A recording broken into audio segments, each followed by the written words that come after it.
te damos gracias porque tú eres el centro de nuestra vida. Eres la razón de nuestro existir.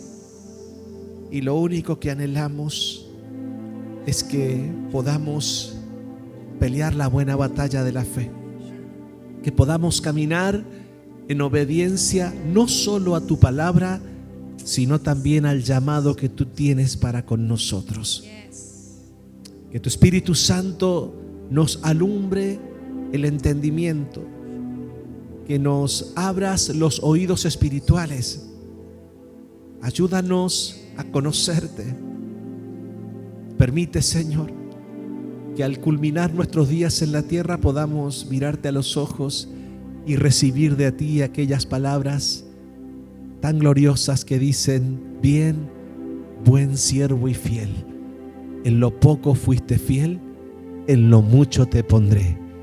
Entra al gozo de tu Señor, en Cristo Jesús, Señor nuestro. Vamos, dale fuerte el aplauso al Señor.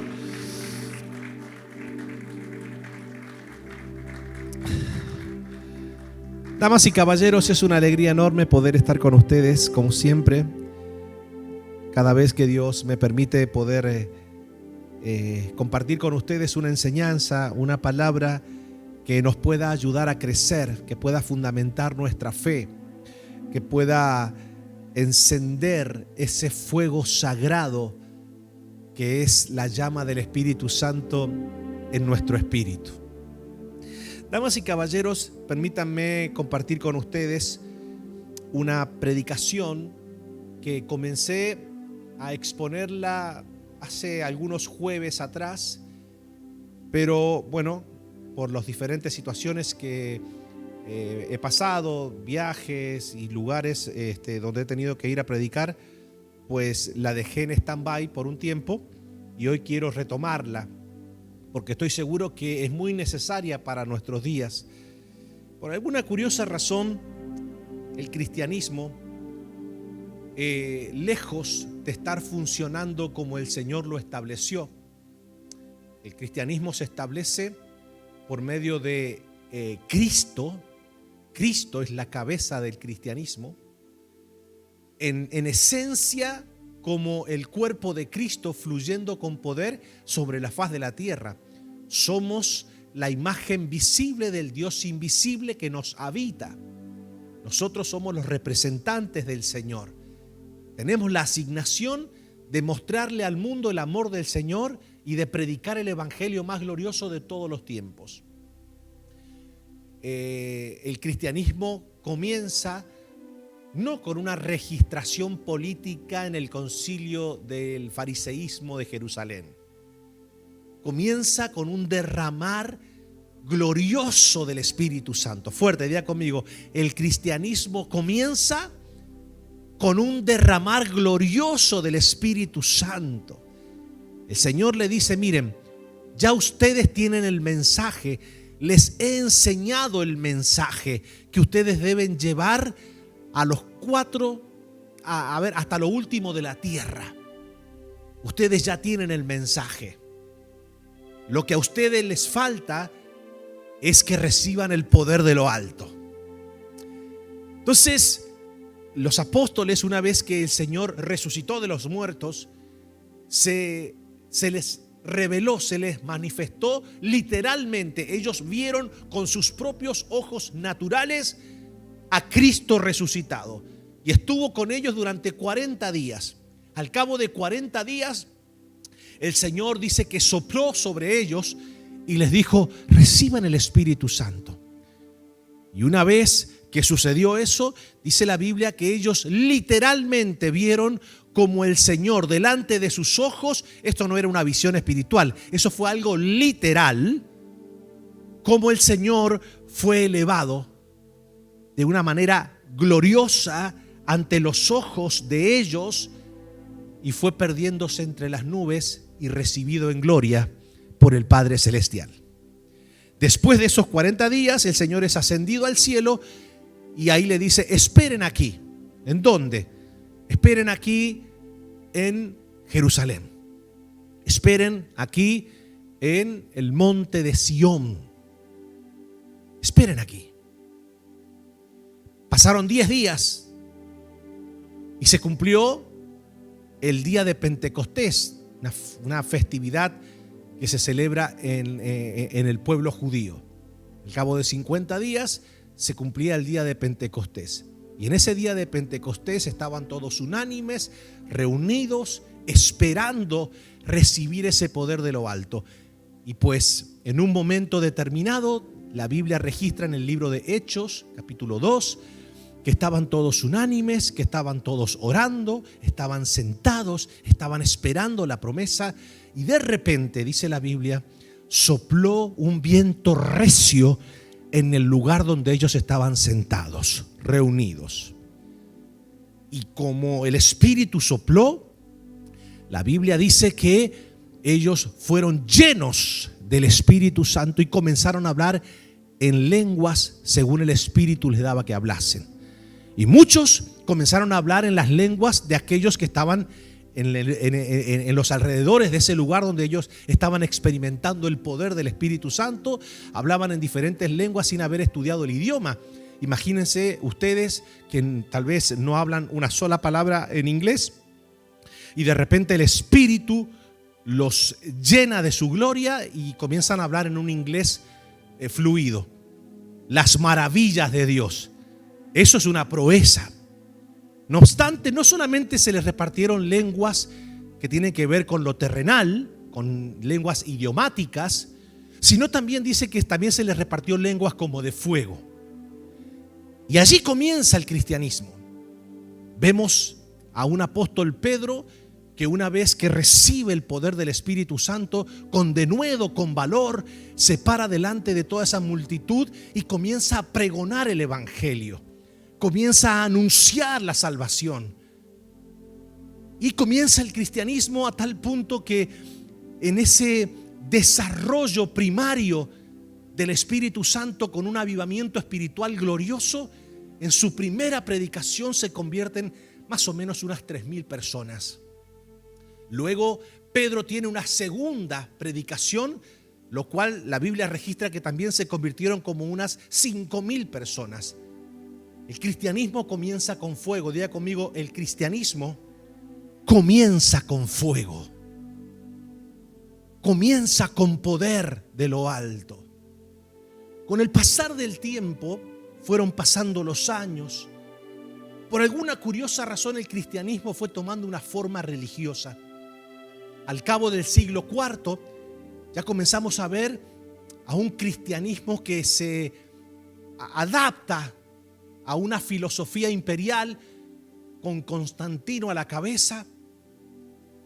Y ya para el siglo XV, siglo XVI, vemos a un cristianismo totalmente alejado del cristianismo primitivo, del cristianismo de Pentecostés, del cristianismo que disfrutó el poder de lo alto y que propagó el evangelio sobre todo el mundo conocido de la época, a tal punto que 400 años después se transformó en la fe oficial del Imperio Romano.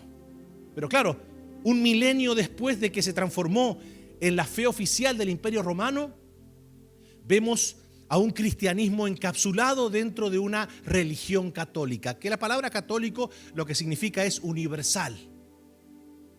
Y por supuesto vemos a un cristianismo que se había alejado totalmente de la palabra de Dios, a tal punto que habían inventado las indulgencias, habían inventado un purgatorio, un lugar en el limbo del más allá, donde iban las personas que no iban ni al cielo ni al infierno, y entonces inventaron las indulgencias para que los familiares, amigos, gente que estaba aquí en la tierra todavía con vida, pagara esos indultos para que esas personas que estaban en cautiverio en el más allá pudieran volar a los brazos del Señor. También se implementa la Inquisición. Ya el cristianismo pasó a ser una religión que imponía sus ideologías y castigaba con la muerte a aquellos que pensaban diferente. Comenzamos a ver un cristianismo que por lo menos estaba totalmente alejado del mensaje de Jesús y del mensaje de los apóstoles, que no es ni más ni menos que el mensaje de Jesús: id por todo el mundo y enseñad las cosas que yo os he enseñado. Predicad el evangelio.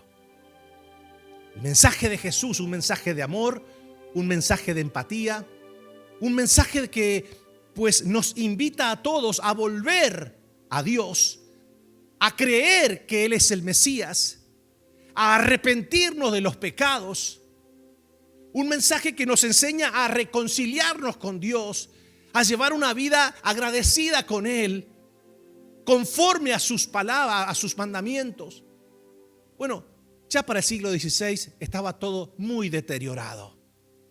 Muy deteriorado. Siempre en todos los momentos post siglo IV, que ya el cristianismo en esencia, en avivamiento comenzó a diluirse, siempre quedaron pequeños remanentes encendidos que pregonaban la verdad con poder, con fuego sagrado en su espíritu, que nunca decidieron doblegar sus rodillas ante los acuerdos políticos religiosos con intereses propios. El único interés que tiene un cristiano lleno del poder del Espíritu Santo es que el mundo conozca al unigénito Hijo de Dios. A ver, y usted me está diciendo, bueno, pastor, ¿a dónde me estás llevando? Te estoy llevando a que conozcas en un pequeño recorrido de lo que fue pasando con la iglesia, con el cuerpo de Cristo. Quiero que nosotros nos situemos y nos demos cuenta de una vez por todas y dejemos de autojustificarnos y, en el peor de los casos, de autoengañarnos, y por un momento revisemos y nos demos cuenta qué tan cerca o qué tan lejos estamos de aquellos cristianos del primer siglo. O sea, ¿cómo está ese fuego sagrado? ¿Cómo está ese avivamiento espiritual? Que los cristianos del primer siglo lo tenían en un avivamiento tan fuerte, ese fuego estaba tan encendido que aún no les importaba dar su vida por causa de lo que pregonaban. Y si tenían que ser, masacrados, si tenían que ser martirizados, si tenían que ser torturados por causa de su fe, ellos estaban dispuestos a hacerlo, porque el fuego sagrado que tenían adentro no los hacía huir, ni tampoco renunciar a la fe que habían adoptado. Ya cuando nos comenzamos a adentrar del siglo XVI para aquí, se comienza a construir una iglesia, se comienza a reconstruir por lo menos los valores. Hay una vuelta a la palabra, la reforma con Lutero. Hay una vuelta a vivir por fe. Hay una vuelta a la palabra. Ahora se pone la palabra por encima de cualquier gobierno imperial. La palabra es la autoridad máxima. O sea, si Lutero tiene que comenzar a hacer esas reformas doctrinales, quiere decir que ya la palabra no era la autoridad máxima, sino que la autoridad máxima estaba en el Papa. El Papa tenía autoridad sobre la palabra de Dios. Usted está entendiendo eso, ¿verdad? Se había puesto las obras para poder encontrar salvación. Entonces ya la salvación no era por fe, sino por obras. Cuando quieras acordar, la palabra de Dios fue quedando en un segundo plano. Lutero lo que hace, junto con todos los reformadores, es que nosotros podamos tener luz y podamos tener una vuelta a la palabra de Dios.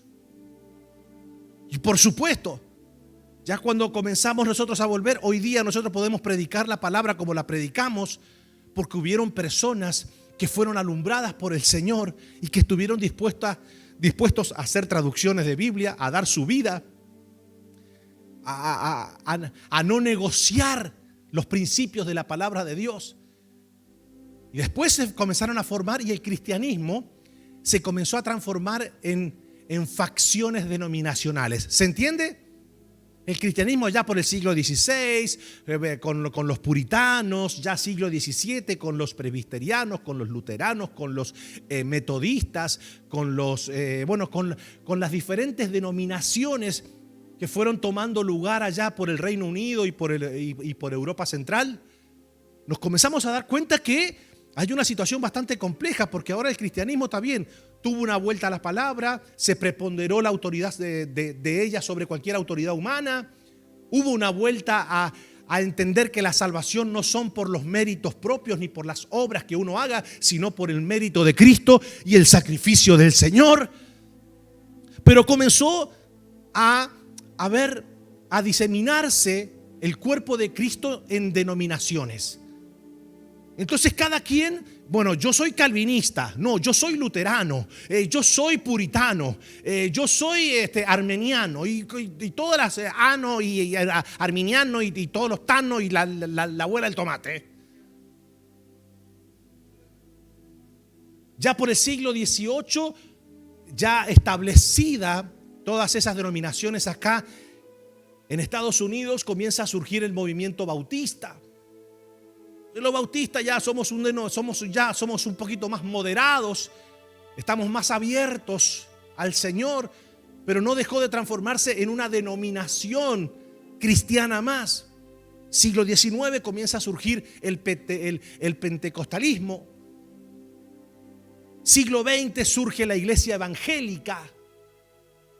Y hoy día nos encontramos con un cuerpo de Cristo fragmentado, diezmado. O sea, nos jactamos de tener la verdad, pero entre nosotros estamos divididos. Pero estamos divididos porque no nos une el mismo fuego sagrado. Porque el Espíritu jamás divide. El Espíritu une. Porque tenemos un solo Dios, un solo Salvador, un solo Espíritu, un solo bautismo, un solo Salvador. Pero, ¿qué es lo que ocasionó que hoy día nos encontremos con un cristianismo en cuanto a su esencia, que todos, cuando vas a la realidad, en estas denominaciones que les mencioné, pues se cree que Cristo es el único camino y la verdad y la vida, se cree que el Espíritu Santo realmente existe, se cree en la divinidad del Padre, del Hijo y del Espíritu Santo, se cree en la salvación que es por la fe. Pero la cuestión es que se hace muy difícil, que es, por decirle, que 5 personas, un luterano, un metodista, un bautista, un pentecostal y un apostólico se sienten y no terminen peleándose el uno al otro, y cada uno menospreciando al otro, haciéndole pensar de que no tiene la verdad reveladora de Dios. Claro, esas peleas que lo único que hacen es causar más confusión, y por lo menos que la gente que nos mira de afuera diga: estos cristianos ni siquiera tienen la capacidad de poder llevar en unidad lo que el Señor pidió que nosotros lleváramos en unidad, que es el Evangelio. Padre, te pido que ellos sean uno, dice Juan 17, así como tú y yo somos uno, para que el mundo crea, para que el mundo pueda creer. El mundo, para que pueda creer, tiene que ver 2 cosas bien marcadas dentro de la comunidad cristiana, dentro del cuerpo de Cristo. Tiene que ver unidad teológica, unidad doctrinal, pero también tiene que ver fuego espiritual. Porque la unidad nos hace caminar en amor, pero el fuego de Dios nos hace caminar en poder.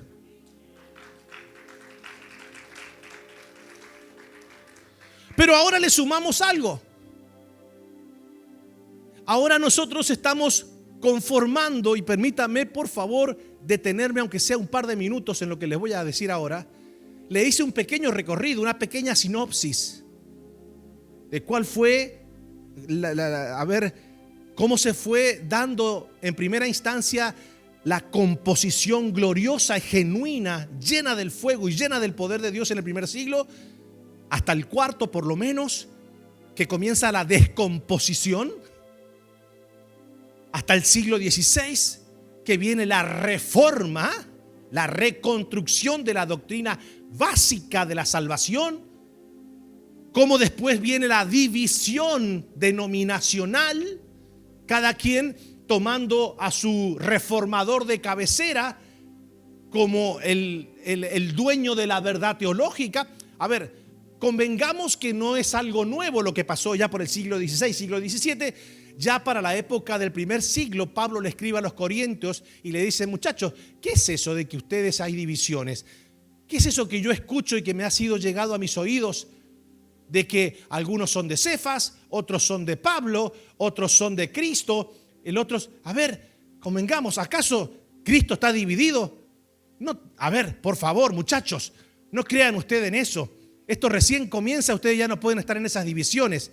Cristo es el camino, es la piedra angular, es el único mediador, y nosotros no debemos dividirnos por causa de nuestros referentes que nos ministran y nos predican la palabra de Dios.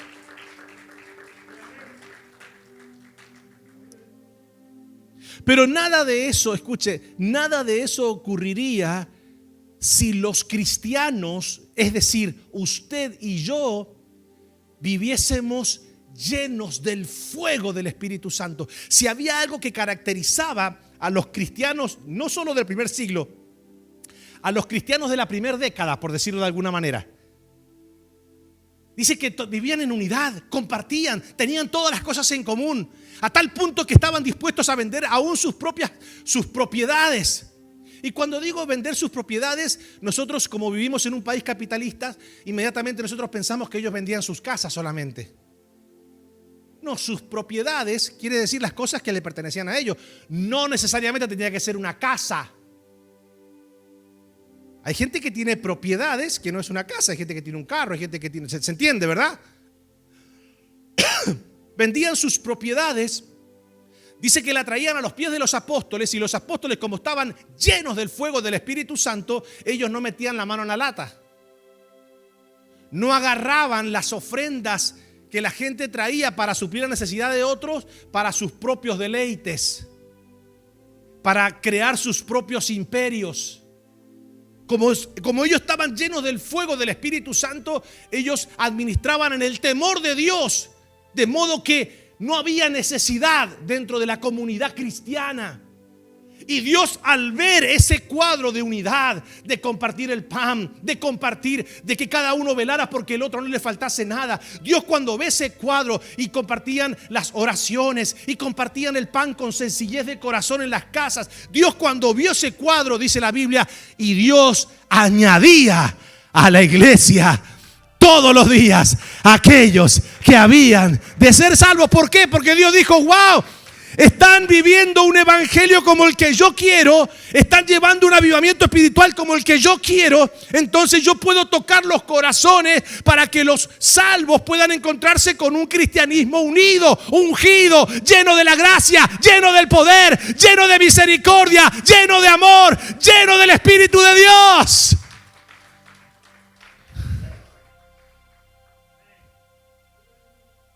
Pero situémonos en nuestra era, por favor. Vengamos a nuestros días.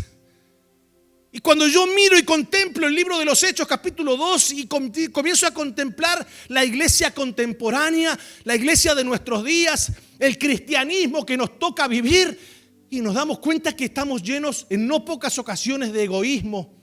Nos consume la división, nos cuesta horrores orar, estamos lejos de la presencia de Dios. Si vamos a la casa del Señor, pues que todo se lleve a cabo rápido. De hecho, se van a dar cuenta que ahora, no, mira, escucha, los servicios tienen que ser express. Vamos, de una hora y sacar a la gente, una hora, porque la gente más de 20 minutos no te escucha, más de 10 minutos no canta, más de 5 minutos no te escucha para levantar la ofrenda. Es todo rápido. Vamos, salgan. Ni que fueran qué. ¿Pero por qué? Porque se ha perdido lo más importante que puede tener el cristianismo después del sacrificio de Cristo. que es el fuego sagrado del Espíritu Santo ardiendo en su espíritu.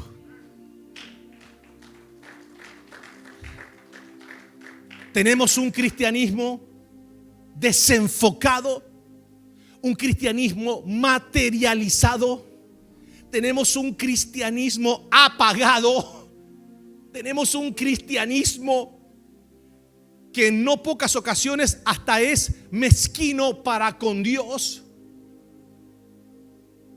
Pero llegó el momento en que, por favor, entendamos que somos la generación que está profetizada por Dios para vivir el avivamiento más glorioso de todos los tiempos.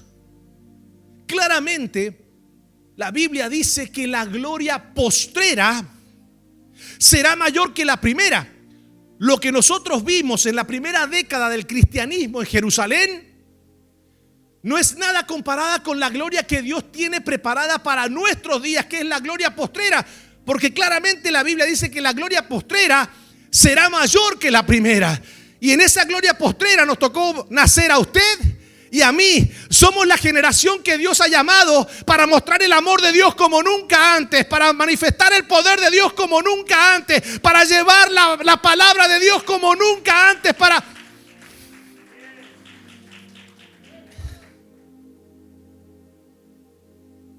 Yo quizás estaría convencido que la mayoría de los que estamos aquí sentados, ninguno se atrevería a decir yo no creo en Cristo. Quizás si yo preguntase cuántos aman al Señor y cuántos creen en Él, creo que nadie se quedaría con la mano baja. Todo el mundo levantaría y le puedo asegurar que estaría convencido de que lo que está diciendo es verdad. Pero ahora lo trágico de esto es que a esa misma persona tú le preguntas, ¿oras? Ayunas, evangelizas, tu vida está llena del poder de Dios de modo tal que cuando pones la mano sobre un enfermo ves milagros de sanidad. Cuando pones la mano sobre un endemoniado encuentras liberación. Tu vida está tan apasionada por el Señor que tu vida es incondicionalmente al servicio del Padre. No, ¿te das cuenta? O sea, por un lugar pensamos que sí, pero no resistimos una indagatoria que nos haga verificar que lo que realmente estamos diciendo que creemos y que le amamos sea compatible con aquellas cosas que caracterizan a las personas que aman y le creen a Dios. Nos estamos autoengañando. ¿Pero por qué? Porque el engaño es la manifestación de nuestra era.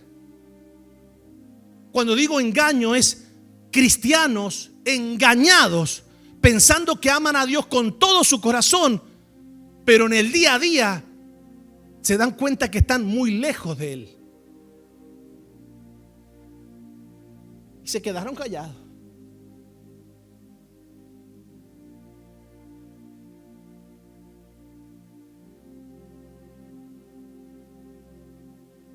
Hay una canción que seguramente muchos de ustedes la han escuchado que se llama Al taller del maestro. Y hay una parte en donde la canción dice: ¿para qué decirte que te amo si contigo no quiero estar?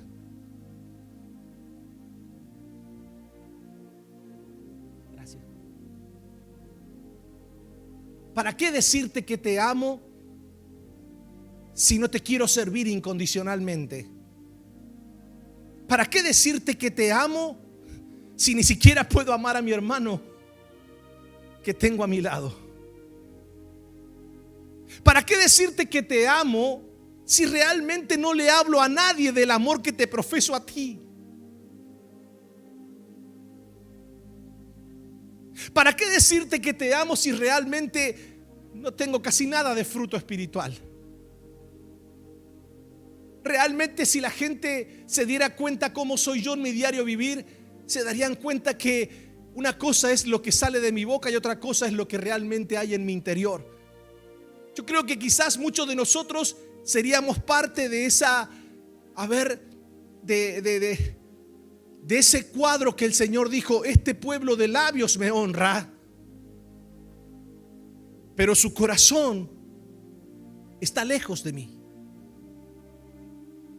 Y como ministro, como pastor del Señor, yo creo que este mensaje no es tirándole a las personas. Yo creo que es un mensaje de Dios para todos nosotros. Debemos recuperar el avivamiento espiritual. Debemos recuperar el fuego del Espíritu ardiendo en nuestro corazón. Debemos vivir en la llama del Espíritu Santo para que el mundo pueda ver en nosotros la pasión del Rey de Reyes y Señor de Señores. Ay, sí.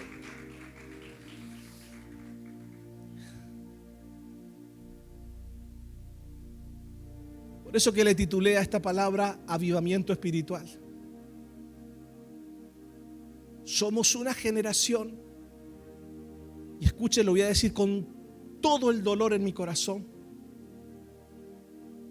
Somos una generación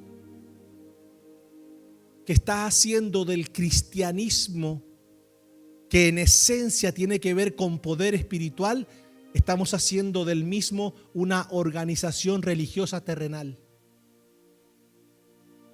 Estamos haciendo del cristianismo lo mismo que hacen la mayoría de las religiones: hacer una membresía, asistir a un templo, escuchar la palabra a la cual no estamos dispuestos a obedecer, pero por lo menos hicimos acto de presencia. Ya con eso Dios se tiene que dar por conforme. Seguimos practicando los mismos pecados que practicábamos antes de conocer al Señor. Al fin y al cabo, yo escuché por la radio que Dios me ama como soy, que realmente soy salvo por creer en Él. De hecho, mi entrada al cielo simplemente me la da una oración de aceptación a Jesús. Después, pues, por supuesto, Dios no está tan interesado en que mi vida se modifique y que se santifique. Al fin y al cabo, Dios nos ama con amor eterno. Es un evangelio peligroso. Las bendiciones, las que realmente son apreciadas por Dios, son aquellas que trascienden el bien material. Si bien el Padre Celestial no tiene problema con bendecirnos materialmente, pero Dios quiere que los hijos que arden en el fuego del Espíritu tengan un enfoque en las bendiciones espirituales. Pablo ardía en eso y decía: bendito sea el Dios y Padre de nuestro Señor Jesucristo, que nos ha bendecido con toda bendición espiritual y nos ha sentado juntamente con su Hijo en los lugares celestiales. Oh, Jesús mismo decía: pongan la mirada en las cosas de arriba y no en las de abajo. O sea, usted comienza a escudriñar las Escrituras y podemos ver que permanentemente hay una invitación a desear lo espiritual, los dones, el llamamiento, el poder, la unción, la gracia, el favor, cosas que hoy por hoy son tenidas en un segundo plano. Pero son tenidas en un segundo plano por las circunstancias que hoy nos brindan no pocos predicadores, que lo único que les interesa es que usted pacte con dinero, que usted logre comprar la casa para hacer un testimonio de gloria, cuando realmente eso es un testimonio y nada más. Al fin y al cabo no deja de ser un poco de ladrillos que edifican con un techo y que con el pasar del tiempo se transformarán en escombros, lo mismo que un carro se convertirá en un junker, en una chatarra. Lo que permanece, lo que queda, es lo que realmente es eterno, lo que prevalece.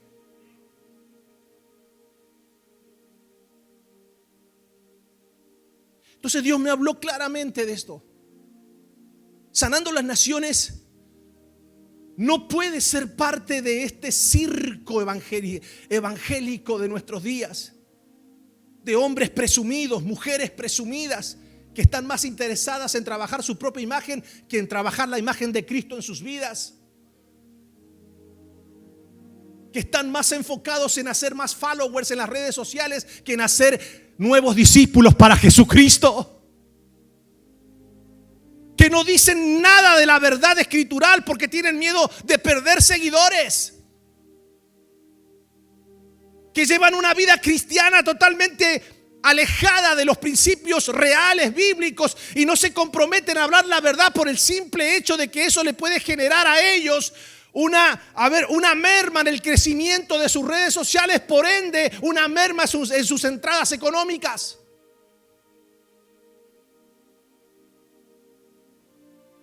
Porque siempre será más aceptable el mensaje que te haga conformar a la mentira. Pero el evangelio es verdad. Y la verdad confronta a veces. Y la verdad incomoda a veces. Pero la verdad también nos hace libre. La verdad también nos hace libre. La Biblia dice: conoceréis la verdad y la verdad os hará libres.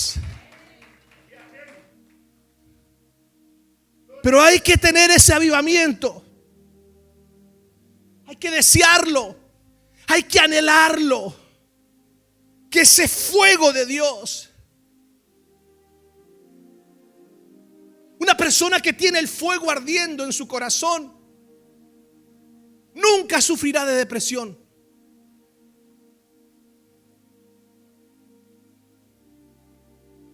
Pablo escribe la carta a los filipenses en una de las cárceles más horribles de la época. Nada que ver con las cárceles de acá que parecen hoteles 5 estrellas. Aire acondicionado, comidita. No. Las cárceles de la época eran fortalezas que muchos hasta perdían sus vidas ahí. Y Pablo escribe a los Filipos, y esa es la carta donde más menciona la palabra gozo.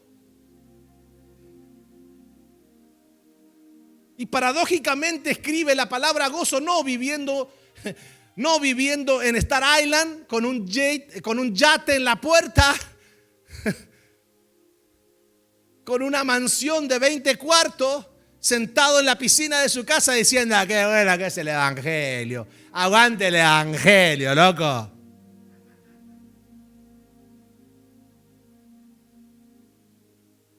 Pablo escribe desde una cárcel y es donde más menciona la palabra gozo, porque Pablo entendía que el gozo no era producto de los bienes materiales que podía disfrutar, sino de la libertad gloriosa que tenía por dentro, que era la libertad del Espíritu de Dios, porque donde el Espíritu de Dios está, allí hay libertad, allí hay libertad.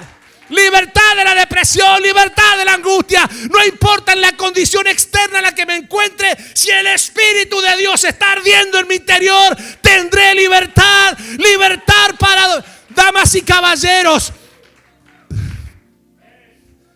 Pablo y Silas estaban en esa misma cárcel y no estaban allí porque habían hecho fraude al IRS. No estaban ahí porque habían abusado de niños. No estaban allí porque habían hecho malversación de fondos de los recursos de una organización sin ánimo de lucro. Estaban allí porque habían liberado a una mujer endemoniada por causa de Cristo. Y en ese lugar, en el cepo de más adentro, donde se ponían a los criminales más severos, donde esos calabozos tenían todo tipo de arañas, serpientes, cualquier cosa te podía pasar allí. Y no solamente que estaban allí, sino que también estaban amarrados con cadenas. Mientras todos estaban en silencio, depresivos, angustiados, en oscuridad, Pablo y Silas, como estaban libres por dentro, comenzaron a cantar himnos. Y en medio de ese cantar, en medio de ese adorar, en medio de la cárcel, un terremoto surgió en ese lugar y las cadenas se rompieron y las puertas se abrieron y los presos oían y se produjo un avivamiento glorioso en medio de un lugar lleno de puertas cerradas y de...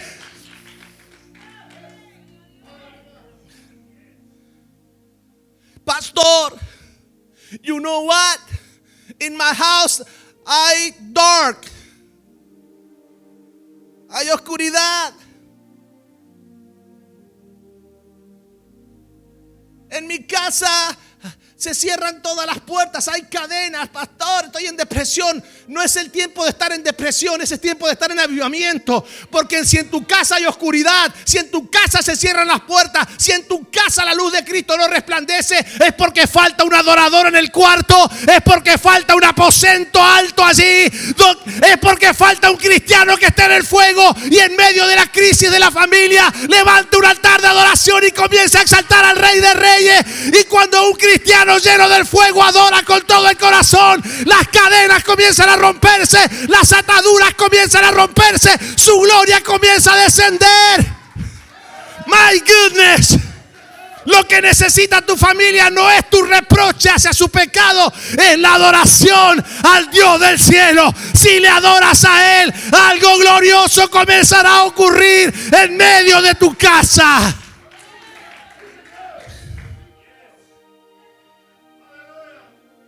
My goodness.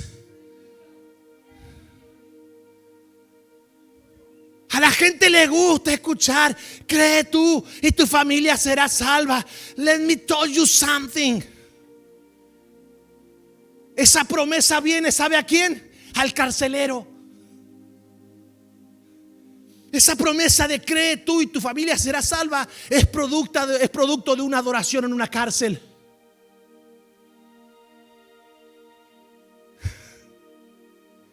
Porque en esa adoración, permítame decirle algo, en la adoración tú encuentras libertad para fluir en el Espíritu, para romper cadenas, para pudrir yugos, para abrir puertas, pero también para perdonar a los que te hicieron daño. Porque el que se iba a quitar la vida era el carcelero. Que no crean ustedes que le decía: por acá, por favor, están los derechos humanos ahí, no le peguen. Por favor, Pablo, Silas, vayan por delante, por favor, con permiso, no lo toquen, que si no. Vos sabés cómo lo entraban a Pablo y a Silas adentro, ¿verdad? ¿Sabés lo que le decía el carcelero a Pablo y a Silas mientras los iba entrando? Que si Pablo y Silas no hubiesen estado llenos del poder, llenos de la libertad del Espíritu, cuando ese hombre se quería quitar la vida, hubiese dicho: Señor, que se haga tu voluntad. Y le dijo: no te hagas daño, todos estamos aquí. Y pidiendo luz, se le acercó. Y Pablo lo abrazó y le predicó el evangelio. Y dice la Biblia que este carcelero después lo llevó a su casa y le predicó a la familia. Y ese carcelero, con toda su familia, se convirtieron a Cristo.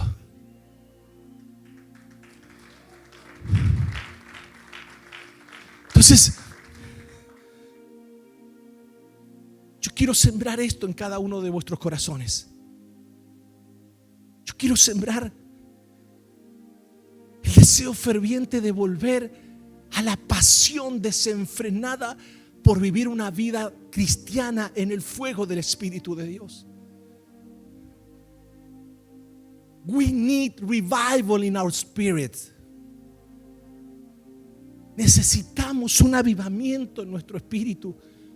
No quiero que seamos parte del cristianismo o de gran parte del cristianismo del siglo XXI, un cristianismo plástico, un cristianismo sin fuego, un cristianismo religioso, un cristianismo confundido teológicamente, desbordado por sus ambiciones materiales. No quiero que vivamos un cristianismo sumergido en la ansiedad, el estrés, la depresión, la inconformidad, la insatisfacción, sino que recuperemos el gozo. Que recuperemos el gozo de Cristo. Que recuperemos la pasión por servirle. Que recuperemos el anhelo por estar con Él en el secreto. Que recuperemos la pasión de una vez por todas por hablar y y anunciarle al mundo que en Cristo hay salvación, que en Cristo hay redención, que en Cristo hay eternidad, que en Cristo hay sanidad, que en Cristo hay liberación. Alguien tiene que decir: yo quiero ser parte de esa generación que en este tiempo se levanta con ese fuego sagrado en su interior y lleva el mensaje de Cristo por todas las naciones de la tierra. Yo sé que va a aplaudir como la foca, aplauda como quiera, pero es la verdad.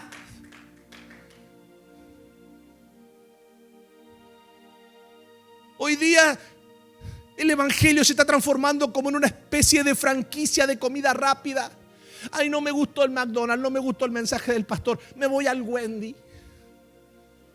Ay, en el Wendy le pusieron pico a la hamburguesa y me picó la palabra, así que me voy para Burger King. Y después ya no voy ni para Burger King, ni para el McDouble, ni para el McDonald's, ni para el Wendy. ¿Y qué va a hacer ahora? No, ahora pido la comida a mi casa. Ya me congrego yo me congrego a una iglesia cibernética. Te estás justificando, porque una cosa es que estés peleando entre la vida y la muerte, una cosa es que estés postrado en tu casa y que no puedas salir, y eso es justificable. Gloria a Dios por eso, porque puedes escuchar palabra de Dios a ver, porque por medio de la televisión, porque no puedes salir. Pero de quedarte en la casa teniendo la oportunidad de reunirte con los hermanos, de unirte con el cuerpo de Cristo, eso no creas tú que es: ay, no, yo me quedo aquí porque Dios habla como Él quiere. No, te lo voy a decir. Quizás tenés una raíz de amargura acá adentro. Algún pastor te hizo algún daño, algún hermano te miró mal y ahora no querés decir, porque claro, reconocer eso es reconocer que uno es un inmaduro espiritual. Entonces siempre es más fácil decir: no, yo creo que Dios está levantando una generación cibernética. O sea, no aparece eso en la Biblia. La Biblia dice: no os dejéis de congregar como algunos tienen por costumbre, y mucho más cuando veáis que aquel día se acerca.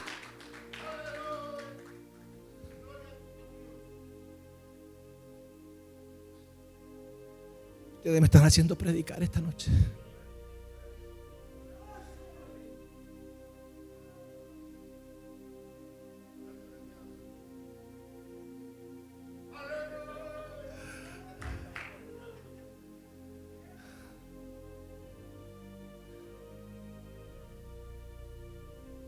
Cuando uno contempla la Biblia, uno dice: qué poderoso que es ver a cristianos avivados. O sea, a ver, convengamos esto, damas y caballeros. La Biblia dice que habían como 120, quizás 122, quizás 118, quizás 120, pero más o menos el número andaba por ahí. 120 personas revestidas del poder de lo alto transformaron la historia del mundo. No necesitamos un estadio lleno de cristianos, necesitamos un puñado de ellos que anhelen el fuego de Dios, que esperen poder de lo alto y que se dispersen por toda la tierra, llevando las buenas nuevas de Jesús, con señales, prodigios, milagros, sanidades.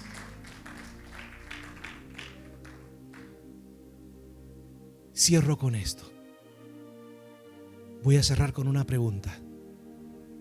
Te dije cuáles eran las características de aquellos cristianos. Anhelaban el poder de lo alto. Sabían estar en unidad.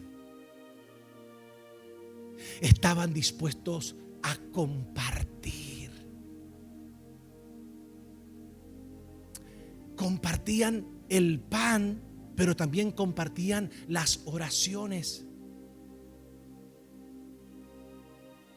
Y todo lo que hacían, lo hacían, dice la Biblia, con sencillez del corazón. Yo te hago esta pregunta hoy. De todas esas cualidades, de esas características que eran parte del diario vivir de un cristiano en el fuego del Espíritu, de aquellos creyentes de la primera década, ¿cuántas tú tienes?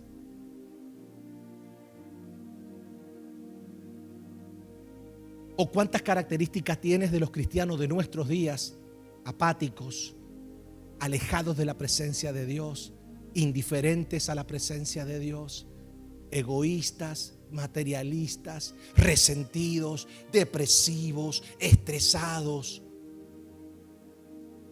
¿Con cuál te identificas? Yo creo que llegó la hora de que nos identifiquemos con nuestros hermanos,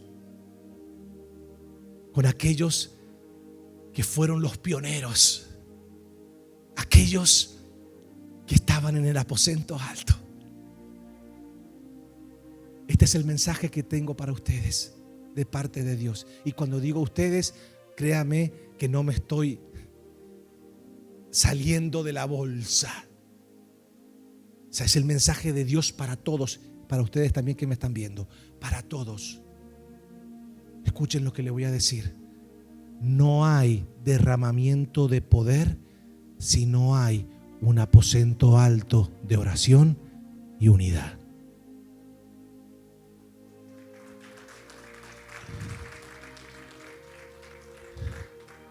¿Quieres poder de Dios? Restaura el secreto con Dios. Y cuando digo restaura, estoy diciendo de que no permitas que pase un solo día sin estar con Él en la intimidad, de amarlo por lo que Él es, de adorarlo por su grandeza y su poder, de anhelar las cosas de arriba. Eso te va a ayudar a que puedas vivir una vida de unidad con tus hermanos en la fe y dejes de andar mirando a ver quién te saluda, quién no te saluda, quién te miró mal, quién no te miró mal. Esas son características no lo puedo decir. Quien anda en ese detalle normalmente es porque lleva una vida apagada en el espíritu. El que está encendido no tiene tiempo para eso. Ora por el que le mira mal, bendice al que le maldice, paga con el bien al que le ha hecho mal, porque entiende que el fuego de Dios no puede ser apagado por la maldad de los otros.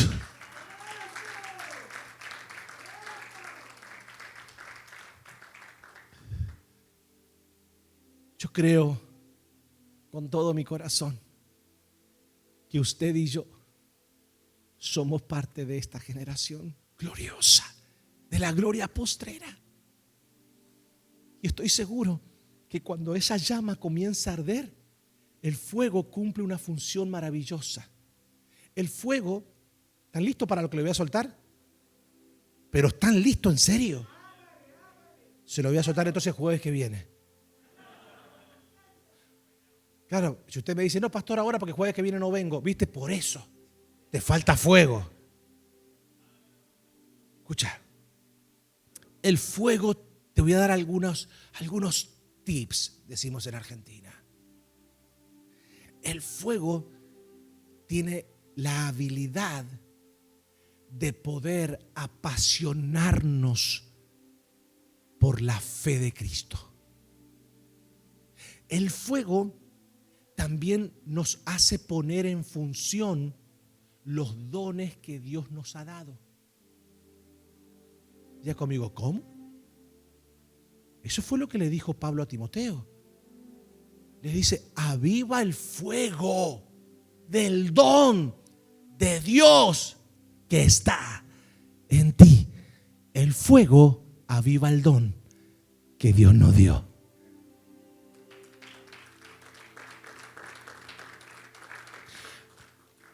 A ver, ¿cuáles son las dos funciones del fuego?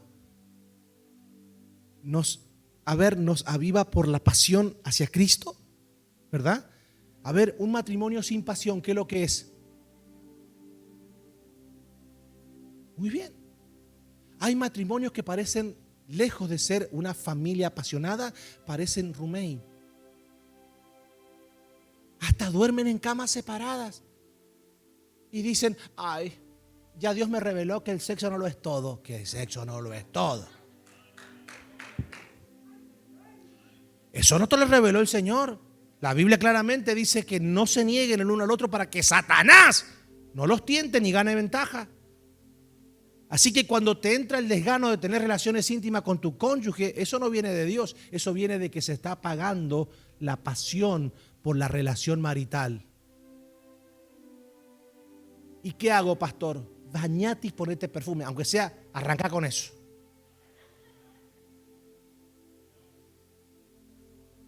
Y los solteros, tranquilos, ustedes están ahí, sean felices, aprovechen que pueden serlo.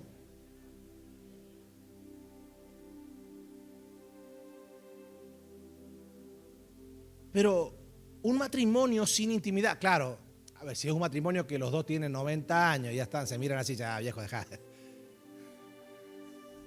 Vamos a disfrutar más unas vacaciones que una noche de avivamiento. Así que, ojo, que que Abraham y Sara, Abraham tenía 99, Sara tenía 90, y cuando Abraham le dijo, dale, vieja tu abuela, le dijo. No, dice que se reía. Sara se reía porque dice que ya había tenido como 25 menopausia, Sara.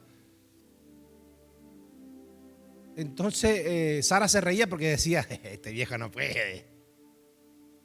El viejo no puede. Ya conmigo, muchacho. La Biblia dice, sacudieron la tienda. O sea, quien miraba de afuera, no crea ustedes que vivían en un efficiency ni en un townhouse. Vivían en una tienda muy precaria. Y los que pasaban por el barrio miraban que la tienda hacía así. Y no habían vientos huracanados. Algo pasaba adentro.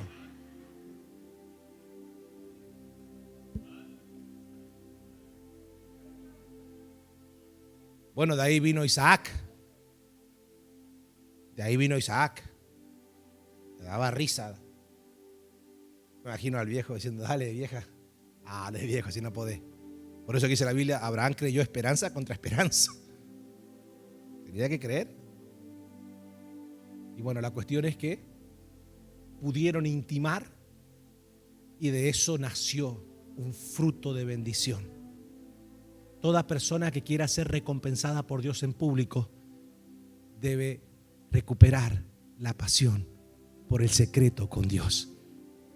Cuando ores, entra a tu cuarto en lo secreto y tu Padre que te ve en lo secreto te recompensará en público.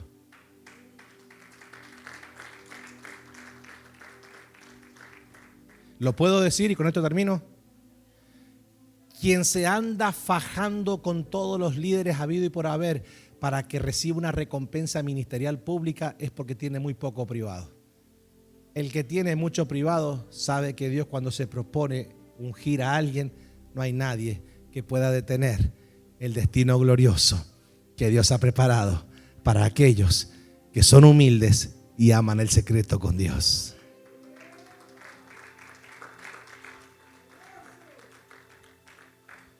Póngase de pie.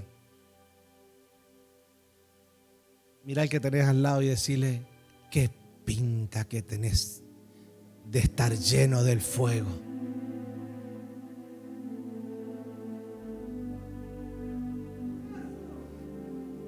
¿Qué le parece si levantamos nuestras manos al cielo y le decimos, Señor, ayúdame a ser como aquellos cristianos de la primera década? Ayúdame a ser como aquellos 120 que estaban en el aposento alto, sedientos de tu presencia, deseosos de recibir el poder del Espíritu. Se levanta una generación amante de la presencia de Dios, amante del Espíritu Santo. Se levanta una generación encendida, no en el sensacionalismo, sino en el poder y el fuego del Espíritu de Dios, se levanta una generación que manifestará el poder de Dios a un mundo alejado del poder de Dios. Señor, perdónanos. Perdónanos por haber sido tan descuidados.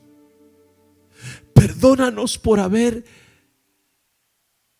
aceptado teologías que no tienen nada que ver con tu palabra, sino con filosofía barata de humanismo y de materialismo. Nos humillamos porque tú eres santo, tú eres puro. Y tu iglesia no es un juego religioso, es el cuerpo de Cristo sobre la tierra. Y cada vez podemos ver con nuestros ojos cuánta miseria, cuánta maldad. Y lejos de ser lumbreras para un mundo en oscuridad, lamentablemente estamos siendo espectadores del caos, de las tinieblas. Ayúdanos a hacer luz. Ayúdanos a ser sal. Ayúdanos a preservar la sana doctrina de tu palabra, Señor. Yo oro por sanando las naciones. Y como pastor de esta casa te pido que nos perdones. Perdónanos por haber llevado una vida quizás desenfocada, pensando más en nuestros sueños personales, en nuestras agendas, en nuestras ambiciones, que en tu reino. Perdónanos, Señor. Límpianos con tu sangre. Purifícanos. Y que ese fuego del Espíritu queme, disipe toda hojarasca que contamine nuestro crecimiento espiritual. Ayúdanos, Señor, a servirte con todas nuestras fuerzas. Vamos, levante sus manos y vamos a adorarle a Dios un par de minutos. Vamos a darle gracias, vamos a adorarle. Vamos, levante sus manos y adore a Dios. Sí, Señor.